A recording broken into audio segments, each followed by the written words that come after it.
Well, I want to first start by thanking Equalize for hosting this program and also my mentor, Nancy Hong from Rivervest, for her guidance. This program has really been fantastic. As was just described today, I will be discussing a synthetic platelet-like particle technology to stop bleeding and promote healing that is being developed by my startup company, CellSim Biotechnology Incorporated. So I'm going to first start by introducing our team. As was mentioned, my name is Ashley Brown, and I'm an associate professor in the Joint Department of Biomedical Engineering at NC State and UNC Chapel Hill. There, I lead the Advanced Wound Healing Lab, and we're focused on developing multidimensional hemostatic as well as antithrombotic materials. I'm also founder and CEO of CellSim Biotechnology, Inc. Our team also consists of two additional co-founders, Professors Thomas Barker and Andrew Lyon, and collectively they have expertise in fibrin hemostatic materials, as well as nanoparticle synthesis and production. Collectively, our team has raised over $20 million in grant funding to support development of hemostatic, nanoparticle, and fibrin-based technologies. Our technical team also includes Dr. Seema Nandi, whose expertise lies in platelet-like particle design, and Dr. Nandi has published over 14 papers in this area. In addition to our core technical team, we've assembled a number of key collaborators to assist with project management, business development, tech transfer, clinical applications, and experimental design, as well as implementation. So the primary focus of the technology that I'll be discussing today is for the treatment of traumatic injury. Injury due to trauma results in a substantial number of deaths, and in fact, one person dies every 3 minutes due to trauma. Hemorrhage is a primary cause of death in trauma patients, but even in patients who survive initial injury without bleeding out, can be at high risk of infection, which complicates subsequent healing. Overall, the statistics on these slides highlight that novel technologies that augment hemostasis and improve wound repair following trauma have the potential to impact a substantial number of patients and save many lives. So today, again, I will describe a novel biomimetic material that we have developed that addresses this critical clinical need. The anticipated target markets for this material are the medical hemostat market for general surgery, trauma, and emergency medicine, with applications in both civilian as well as military medicine applications. In 2015, the overall global hemostatic and tissue sealant market size was valued at $5.3 billion. Our addressable markets within these areas can be segmented into topical and injectable hemostatic materials, which can be used for both acute and chronic applications. Improvement in materials for acute applications have the potential to save many lives every year. And additionally, the overall market size for chronic applications is expected to increase substantially in coming years due to the aging population and rising conditions which influence hemostasis and healing, including most importantly, diabetes. There have been successful products in this space, and some examples of topical and injectable hemostatic therapies in this space are highlighted on this slide. However, existing products have critical limitations that our product is poised to address. While current topical hemostatic materials are typically efficacious for small bleeds and/or use in controlled surgical settings, they're limited in their use for severe bleeding and/or use in internal bleeding. Current injectable hemostatic materials can be used to treat internal bleeding, but these products are limited due to donor limitations, potential immune rejection, storage issues, as well as safety concerns of potential off-target clotting. In order to address these limitations of prior products, we've developed a biomimetic platelet-like particle, or PLP, that can be applied either topically or injected intravenously to treat bleeding and promote subsequent healing. To develop these materials, we turned to native clotting biology for inspiration, in particular platelets. Platelets are blood cells that play a critical role in hemostasis and healing.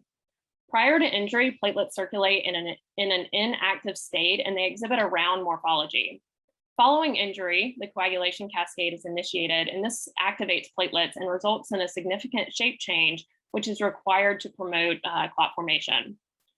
We've created deformable hydrogel microparticles, or microgels, that mimic key aspects of platelet function and clotting, including mimicking activated platelet size, shape, as well as wound-specific targeting. The wound-specific targeting of our particles is achieved by coupling our microgels to a fibrin-specific antibody fragment. Importantly, this technology is simple to make and it's easily scalable. Additionally, our data supports the benefits of these PLPs over current hemostatic materials by showing the ability of these particles to treat massive hemorrhage and internal bleeding.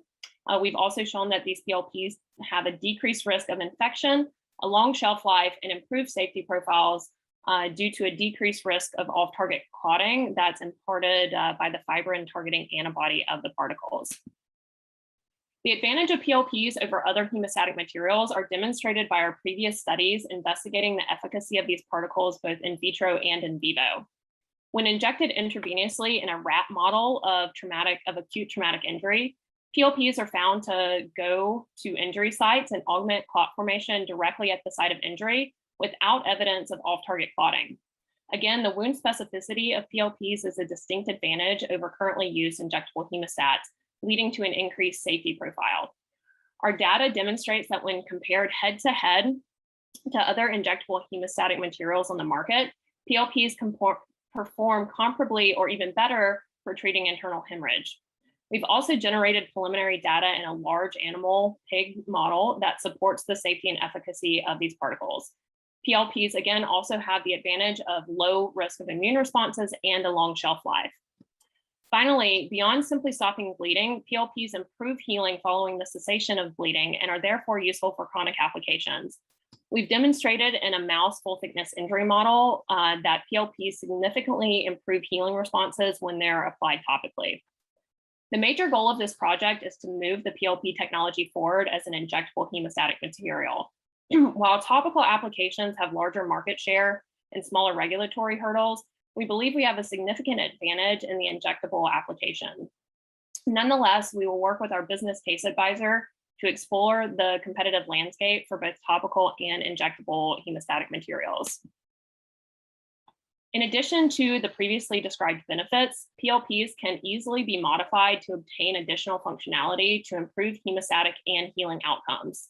As an example, PLPs can be modified to deliver drugs to fight infection and or deliver protein therapeutics such as growth factors, which allows for further increases in tissue closure rates. As a proof of concept, we've developed antimicrobial PLPs through the incorporation of gold or silver nanoparticles within the base PLP technology. Our prior studies demonstrate that this modification does not diminish their original functionality, but adds the benefit of antimicrobial activity. The ability to deliver drugs in our material platform allows us to expand the application of our materials to match current research in competing markets. The promise of these PLPs has generated a great deal of excitement, and as such, this work has gained a considerable amount of national and international media coverage, including features in Discover magazine. Additionally, our team has published extensively on the in vitro development of PLPs and their analysis in small animal models, as well as in human plasma samples with coagulopathies, including in neonates undergoing cardiopulmonary bypass. Our IP portfolio includes several patents filed through NC State that cover particle composition, particle cross-linking, and potential applications for hemostasis and healing. I am an inventor on both of these patents, and we're currently finalizing a licensing agreement with NC State Tech Transfer Office. The next step in the pathway to commercialize PLPs are pre-IND small and large animal toxicity and efficacy studies, followed by GLP and GMP toxicology studies. We've obtained pre-seed NIH STTR and North Carolina Biotechnology Center funding to support the non-GLP studies, and we expect to have these studies completed in approximately 9 to 12 months. Upon completion of these studies, we will then schedule a pre-IND meeting with the FDA to discuss IND enabling studies. We're working closely with RTI Drug Development and Regulatory Group to prepare for this meeting and also to identify CRO partners for GMP manufacturing. We're currently seeking funding to support PLP scale-up and GMP manufacturing, GLP toxicology studies, and phase 1 clinical trials. GLP scale-up and GMP manufacturing is expected to begin in mid-2022 and will produce enough product for IND enabling studies and phase 1 clinical trials. We will then proceed to GLP tox studies, followed by an IND application to the FDA, which is expected to be submitted by the end of 2023. We will then proceed to phase 1 clinical trials, which we anticipate to take about a year. And we are also requesting funds to support GMP product restock for phase 2 clinical trials. In 2024, we anticipate that we will begin fundraising to support phase 2 clinical trials, after which we expect to have a clinical proof of concept milestone. So in summary, bleeding and infection following trauma is a major clinical problem with a large addressable market. Current topical hemostats are limited in their use for massive hemorrhage and large internal bleeds, while injectable hemostats are limited due to potential immune responses, short shelf life, donor shortages, and safety concerns due to off-target clotting. Our PLPs address these current limitations and are equivalent in efficacy to current clinical standards. We've developed a clear roadmap to demonstration of clinical applicability and market penetrations, and this funding will specifically facilitate critical IND-enabling studies and phase 1 clinical trials. With that, I thank you for your attention, and I'll now take any questions. Thank you so much for that wonderful presentation, Ashley. And sorry for not noting also your UNC Chapel Hill association there. Okay. I don't want to miss any universities for sure. Christine, would you like to start us off with a question this time? Sure, yeah. Very good presentation, very nice, really cool technology. Just wondering if you have any idea yet around how long these stay in the body? Do they get degraded like normal platelets do? Those kinds of things. Yeah, that's an outstanding question, and it's something that we have actively been looking into. So these are non-degradable particles. However, our initial studies do indicate that they are cleared by the body. So I didn't go into much detail given the short time frame of this presentation. But one really cool aspect of this technology is that the particles are extraordinarily deformable. And while we're looking into this in a bit more detail, we do have early evidence that they may actually be excreted in the urine when they aren't at the injury site because of the really cool ability of the particles to squeeze through pores that are really, really small. Excellent. And just maybe one last question. I know you said that they're fibrin targeting. Do you, and it sounds like you have lots of good safety data, but for diseases of vascular disruption, like in diabetes and things like that, does fibrin get places where it shouldn't get? You know, if you're disrupting the vasculature, is it going to other places? And then would this cause a problem? Yeah, that is a really outstanding question, and is also something that we're looking into. So it certainly could happen, and so that's going to be a key consideration for us looking into what might be counterindications for this technology.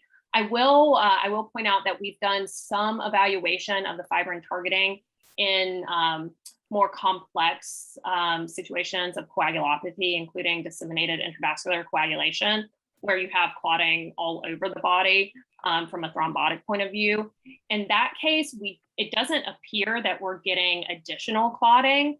And so it seems like you need to have active clotting for there to be basically augmentation of the clotting. So it is a very important consideration that we're going to continue looking into in more detail, though. Awesome. Thank you. Great. Thanks. Chris? Sure. I have three hopefully quick questions and answers. First is, are you considering doing a larger species? What are the right large species models? Because I think that would potentially translate better for human. The cost of goods section of your investment was almost half. And so I'm just curious, is the cost of goods high, or are there other costs dialed into that? And then is this IP, how easy or difficult would it be to develop a workaround? So maybe just large species question, cost of goods and IP. Absolutely. So I'll start with your first question. So we are currently working on pig studies. So pigs are pretty much the gold standard of the large animal model for bleeding. So we are currently working on those right now.